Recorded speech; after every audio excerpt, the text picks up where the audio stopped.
എല്ലാവർക്കും നമസ്കാരം. ഇന്ന് നമ്മൾ ജാതകത്തിൻ്റെ ബാലപാഠത്തിൻ്റെ 5ാമത്തെ ക്ലാസ്സിലേക്കാണ് വന്നിരിക്കുന്നത്. ഇന്നലെ നമ്മൾ പറഞ്ഞുവല്ലോ, ആകാശത്തിന് നമ്മൾ വൃത്താകൃതിയിലാണ് കാണുന്നത്. അപ്പോൾ ആ വൃത്താകൃതിയിൽ കാണുന്ന ആകാശത്തെ 12 ഖണ്ഡങ്ങളായിട്ട് ഭാഗിച്ചാലാണ്. അപ്പോൾ അങ്ങനെ വരുന്ന 12 അംശം, ഒരു വലിയ വൃത്തത്തിനെ 12 അംശങ്ങളായിട്ട് ഭാഗിച്ചിരിക്കുകയാണ്. ഒരു അംശത്തെ നമുക്ക് ഖണ്ഡം എന്ന് പറയാം. അപ്പോൾ അങ്ങനെ 12 ഖണ്ഡങ്ങളായി നമ്മൾ കാണുന്ന ആകാശത്തെ ഭാഗിച്ചാൽ എങ്ങനെ ഇരിക്കും, അതൊന്ന് ആലോചിച്ച് നോക്കുക. അതിൽ കൂടെ 9, ഈ ആകാശം വൃത്തമാണല്ലോ, ആ വൃത്തത്തിനകത്ത് തന്നെ ഈ ബിന്ദുവിന് ചുറ്റിലും ഒരു വൃത്തം, അതിനുശേഷം ഒരു 9 വൃത്തങ്ങൾ നമ്മൾ ആ വൃത്തത്തിനകത്ത് തന്നെ 7 വൃത്തം അല്ല 9 വൃത്തങ്ങൾ വയ്ക്കുകയാണെങ്കിൽ, അതായത് പെരിഫറിയും അകവും ചേർന്ന് നടുവിലുള്ള വൃത്തവും ചേർന്നിട്ട്, അപ്പോൾ ഈ 9 വൃത്തങ്ങളും കൂടെ ചേർന്ന് കഴിയുകയാണെങ്കിൽ നമുക്കൊരു 9 ട്രാക്കുകൾ കിട്ടും. ഈ 9 ട്രാക്കിൽ കൂടെ 9 ഗ്രഹങ്ങൾ ഓടിക്കൊണ്ടിരിക്കുകയാണെന്ന് ഇന്നലെ പറഞ്ഞു. എന്നിട്ട് അതിൻ്റെ തുടർച്ചയായിട്ട് ഇന്ന് നമ്മൾ ബാക്കി പറയാം. ജ്യോതി ചക്രം, അതായത് നമ്മുടെ ആകാശചക്രം വൃത്താകൃതിയിലാണെന്ന് നമ്മൾ പറഞ്ഞു. എന്നാലും നമ്മൾ കാണുന്നത് ചതുരങ്ങളാണല്ലോ. സാധാരണ ജ്യോത്സ്യന്മാർ അവരുടെ സൗകര്യത്തിന് വേണ്ടി ചതുരശ്രാകൃതിയിലുള്ള 12 ഖണ്ഡങ്ങളായിട്ടാണ് ഇവയാണ് രാശികൾ എന്ന് പറയുന്നത്. ഓരോ ഖണ്ഡത്തെയാണ് രാശി എന്ന് പറയുന്നത്.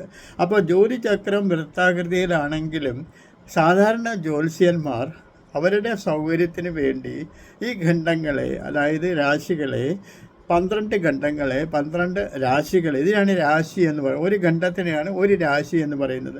ഈ രാശികളെ 12 ഖണ്ഡങ്ങളായിട്ടാണ് രേഖപ്പെടുത്തുന്നത്. അതായത് 1/4 ഇഞ്ചോ കൂടുതലോ അകലത്തിൽ സമദീർഘമായി കുറുകയും നെടുകയും 5 വരകൾ വരയ്ക്കുമ്പോൾ, അതായത് 1/4 ഇഞ്ചോ കൂടുതലോ അകലത്തിൽ സമദീർഘമായി കുറുകയും നെടുകയും 5 വരകൾ വരയ്ക്കുമ്പോൾ 16 ഖണ്ഡങ്ങൾ ലഭിക്കുന്നു. അതിൽ മധ്യത്തിലുള്ള 4 ഖണ്ഡങ്ങളെ ഉപേക്ഷിച്ചാൽ ബാക്കി ചുറ്റിലുമായി 12 ഖണ്ഡങ്ങൾ ശേഷിക്കുന്നു. ഇങ്ങനെ ശേഷിക്കുന്ന ഖണ്ഡങ്ങളിൽ ഇടത്ത് ഭാഗത്ത് മുകളിലുള്ള 2ാമത്തെ ഖണ്ഡം, ഇങ്ങനെ ശേഷിക്കുന്ന ഖണ്ഡങ്ങളിൽ 12 ഖണ്ഡങ്ങളിൽ ഇടത്ത് ഭാഗത്ത് മുകളിലുള്ള 2ാമത്തെ ഖണ്ഡം മേടരാശി എന്ന് നമ്മൾ പറയാൻ തുടങ്ങും. അവിടെ നിന്നാണ് തുടങ്ങുന്നത്. മുകളിലുള്ള 2ാമത്തെ ഖണ്ഡത്തിൽ നിന്നാണ് തുടങ്ങുന്നത്. അതിനെയാണ് ആദ്യത്തെ രാശി, 12 രാശികളിൽ ആദ്യത്തെ രാശി. അതിനെ നമ്മൾ മേടരാശി എന്ന് പറയും. അതിൻ്റെ തൊട്ടടുത്തത് ഇടവരാശി. അപ്പം നമ്മൾ മാസം തന്നെയാണല്ലോ, 12 മാസങ്ങൾ ഓർത്താൽ മതി. മേടം, ഇടവം, മിഥുനം. അപ്പോൾ മേടം, ഇടവം, മിഥുനം മുകളിലത്തെ 3 എണ്ണം. പിന്നെ കർക്കിടകം, ചിങ്ങം, കന്നി സൈഡിൽ. പിന്നെ തുലാം, വൃശ്ചികം, ധനു താഴത്തെ 4 ഖണ്ഡം. പിന്നെ അതുപോലെ തന്നെ ധനു, മകരം, കുംഭം, മീനം സൈഡിലുള്ള 4 ഖണ്ഡം. മുകളിലത്തെ 4 ഖണ്ഡം എന്ന് മീനത്തിൽ തുടങ്ങുന്നു. മേടത്തിലാണ് തുടങ്ങുന്നതെങ്കിലും ആദ്യം മീനമാണ്. മീനം, മേടം, ഇടവം, മിഥുനം ആദ്യത്തെ 4 ഖണ്ഡം. സൈഡിലുള്ള 4 ഖണ്ഡം മിഥുനം, കർക്കിടകം, ചിങ്ങം, കന്നി. പിന്നെ അതിനുള്ള താഴെയുള്ള 4 ഖണ്ഡം കന്നി, തുലാം, വൃശ്ചികം, ധനുസ്. സൈഡിലുള്ള 4 ഖണ്ഡം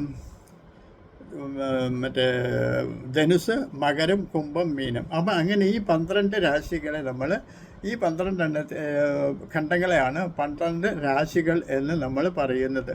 ഇതിൽ മുകളിലത്തെ 4 ഖണ്ഡം കിഴക്ക് ദിക്കിനെയും താഴത്തെ 4 ഖണ്ഡം പടിഞ്ഞാറ് ദിക്കിനെയും, സൈഡിലുള്ള 1 ഖണ്ഡം തെക്ക് ദിക്കിനെയും 1 ഖണ്ഡം വടക്ക് ദിക്കിനെയുമാണ് സൂചിപ്പിക്കുന്നത്.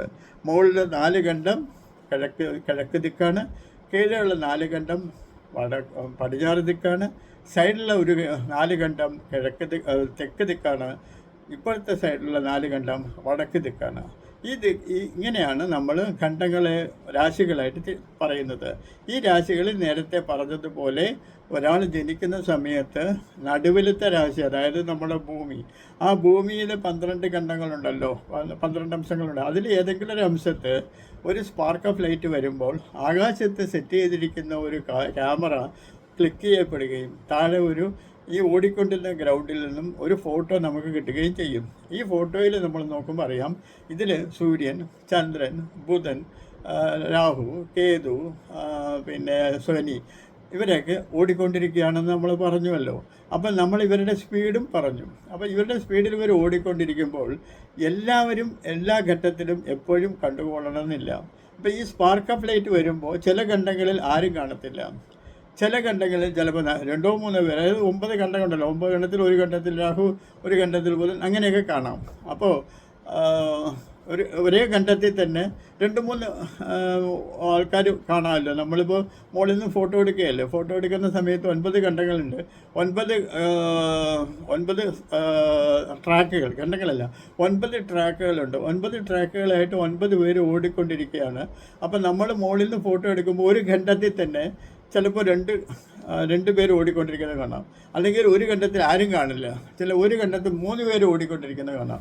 അപ്പോൾ ഇതിനെയാണ് നമ്മൾ ശരിക്കും പറഞ്ഞാൽ ഈ ഫോട്ടോ എടുക്കുന്ന ഈ ഫോട്ടോ എങ്ങനെ ഇരിക്കും, അതിനെയാണ് നമ്മൾ ജാതകം എന്ന് പറയുന്നത്. ഒരാളുടെ ജാതകം കണ്ടാൽ ഈ ഫോട്ടോയാണ്. അപ്പോൾ അതായത് അയാളുടെ സ്പാർക്ക് ഓഫ് ലൈറ്റ്, അയാളുടെ ജനിച്ച സ്ഥലം, ലഗ്നം, അത് കഴിഞ്ഞിട്ട് ചന്ദ്രൻ എവിടെ നിൽക്കുന്നു, ബുധൻ എവിടെ നിൽക്കുന്നു, സൂര്യൻ എവിടെ നിൽക്കുന്നു, ആകാശത്ത് ഓരോ ഗ്രഹങ്ങളും ഇയാൾ ജനിക്കുന്ന സമയത്ത് എവിടെയൊക്കെയാണ് നിൽക്കുന്നത് എന്നുള്ളത് കാണിക്കുന്നതാണ് നമ്മുടെ ജാതകം.